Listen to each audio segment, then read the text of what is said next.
Delta Force Radio, where our customers call in for help with their cybersecurity drama. I'm your host, Jerry Diedrichs. Today's call is entitled Ransomware. You're on the air, where we'll take calls from concerned end users to try and help them with their ransomware concerns. With me today is my producer, Patrick Smith. Pat will help us stay focused on the problems and the solutions. Say hello, Pat. Hello, Pat. Right. So with no further ado, let's take our first caller. Pat, who do we have on the line? Thanks, Jerry. Our first call today is self-proclaimed Internet newbie. Please welcome Mabel from Ambia, Indiana. Go ahead, Mabel. Tell us your concern. Hi. Well, I just got internet and email at home, and well, at first I've been trying to figure out who keeps sending me email about health supplements and insurance. But then I saw email from my bank that asked me to verify my login and password, and my daughter said I should ask someone before clicking on the form they attached. I heard about your show, and I've been hearing about this here ransomware, so I thought it best to call in and ask about that. What is ransomware, and why is it so important that it causes everyone to talk about it? Well, Mabel, that's a great question. The simple answer is it's a malicious program, and it's secretly installed on your PC, usually after you try and open an internet link or a file that's attached to an email, or you open a suspicious file or click a link on a suspicious website. The program's malicious is because it's designed to steal your data, such as passwords and pictures, and then lock your files so you can't open them. The bad guys literally password protect your PC. Sometimes they'll threaten to leak your personal data on the internet in an effort to get you to pay. Now, they say that they'll give you the password in exchange for the ransom, and they'll promise to delete your stolen data so it can't be seen on the internet. So you can't access your data, and personal information is made public unless you pay up. Well, that sounds really bad. I guess that's why this has been such a hot topic in the news and such. How does this ransomware thing work? I mean, how would I catch it? It's like a virus, right? Yeah, I'd be happy to share that information, Mabel, because ransomware is a software application. It needs to be installed on the victim's PC before it can do its damage. The first step that a bad guy needs is to take it and get it copied onto the PC and then running the program. How does that happen? Well, believe it or not, like I mentioned earlier, most ransomware enters the victim's PC in an email as an internet link or an attachment that has a program hidden in it. Over 90% of all internet threats like ransomware enter through email. And here's how it works. You receive an email. The sender puts pictures in the email of trusted companies' logos like UPS or your bank or some other familiar company, so you end up trusting it. There are instructions that will advise you to click on an included link or open the attached file. When you do this, you unwittingly launch a program that downloads the malware software to your PC behind the scenes, installs the ransomware, and then the bad guys can control your PC from wherever they are in the world. They don't always run the ransomware program first. Sometimes they simply log your activity, try to capture your keystrokes so they can find your bank's address, your login, and your password, and so forth. Then they package up your data and download it, steal it, and then they delete any backups or copies of the data that you might have so that when they encrypt your data, you can't just reinstall the saved information because it won't be there. Wow. How do I prevent this from happening? Another great question. Whether you're a basic end user or a large corporation, many of the same internet safety rules apply. I'm going to run through a few of them for you here. Rule 1, if you're not expecting an email from someone or you don't know the sender and they're asking you to click on links or provide private information like passwords, delete the email. Reputable organizations never ask for passwords. Rule 2, call your local technical computer shop for some assistance to ensure that you have 2 logins to your PC. One that you use every day, and that wouldn't have any administrative rights that are needed to make changes or install software. And another that you would use to do things like install software and make updates. Never leave your administrative login signed in. Only use it when you have to, and then log back in with your day-to-day login ID.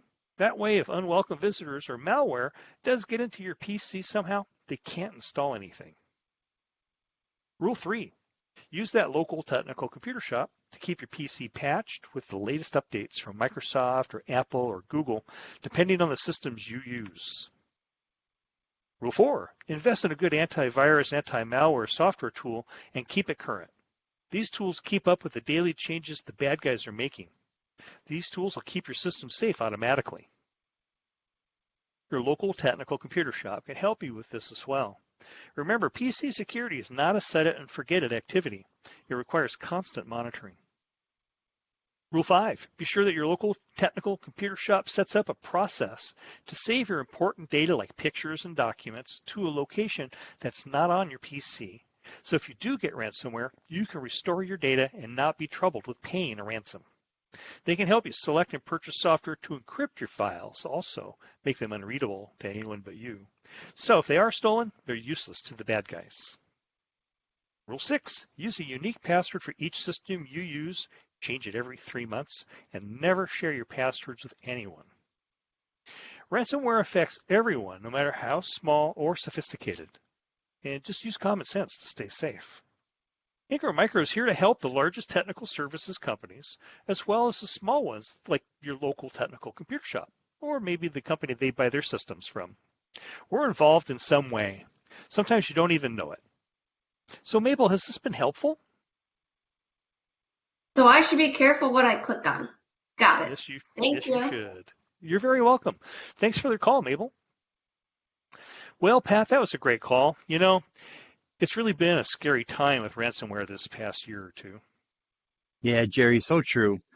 With the recent experiences from the Colonial Pipeline shutdown and JBS Meats stopping their production lines by locking up all their corporate PCs all at once, it really some cause for some serious concern. Those two events alone cost $14.3 million, although about $2 million were recovered for Colonial, but still that's a lot of coin. Yeah, it's a lot of money, and those are just the events that were made public. Hundreds of small businesses, schools, hospitals, even users at home are being affected every day. Ransomware is becoming seriously out of hand. It's amazing. Those corporate events were really impactful. Most of those breaches were mainly due to open administrative ports like RDP or Remote Desktop Protocol. A few years ago, it was estimated that over 10 million machines had RDP port 3389 open to the public internet. Now, Wow. RDP is typically used for help desk folks to remotely access their users' PCs to troubleshoot problems, but it's also giving hackers easy pickings. When it comes to businesses, these attackers are worming their way in to get full access to the environment before deploying their attacks. Wow. Well, hopefully we can help someone today with advice that may keep them safe. Well, Pat, so who's our next caller? Sure. Our next caller is a Chief Information Officer from New Jersey who desires to remain anonymous because he has HIT syndrome. You know what HIT syndrome stands for, Jerry? No, Pat, I don't. HIT stands for head in the sand. So we'll call him Dan. Go ahead, Dan. Tell us your concern. Hey there. I'm in charge of a cybersecurity for the Fortune 500 company with 10,000 users and sites all over the country. We've been receiving alerts from our firewall and intrusion prevention system that are attempts of attackers coming in. I don't have enough qualified security staff to figure out how to stop a phishing campaign or even a hack. So I've been hoping everything will be okay. We see the bad guys prowling around and fear that they will be getting in soon. What should I do? Well, Dan, you started off with a good first step by calling IMDF. We have a huge partner network who's backed up by our large and experienced team with years of cyber experience here at IMDF. Let's start about talking about the policies that you might have in place. Policies? Yeah, you know, documentation for your employees that helps them understand what activities are acceptable to perform on the company network and computers and what isn't. For instance, like not bringing in USB drives from outside the network and so forth. Oh, we started writing those, but, well, we got busy. Okay, then. Well, how about cybersecurity education for your end users? Well, Do you have cybersecurity product suite that watches for unusual behaviors in the network or manages end user systems access? Not really. But how much would something like that cost anyway? Well, does your operations team have a backup and restore plan that could be used to recover your data so you don't have to pay a ransom? I'm not sure. Well, Dan, I sense that maybe the best step is for you to engage with an IMDF reseller team to review your environment, to determine your needs, and then put a plan together to prepare for the future. Hang on the line for Pat, and he'll help get you started. Well, folks, you may have heard why it's important to have a plan. Be proactive with policy, education, protective systems, and have a recovery strategy. Catch-up may be hard if a breach occurs, and Ingram Micro can help. Remember, it doesn't matter if you're an individual, a small business, or a Fortune 500 company. Good ransomware defense starts with sound policies, strong email and endpoint protection solutions, and recent backups in case you do get locked up. Well, that's all the time we have for today. We want to thank you for tuning in to Ransomware. You're on the air. Until the next time, for Ingram Micro Delta Force Radio, this is Jerry Diedrichs. And this is Patrick Smith. And signing off.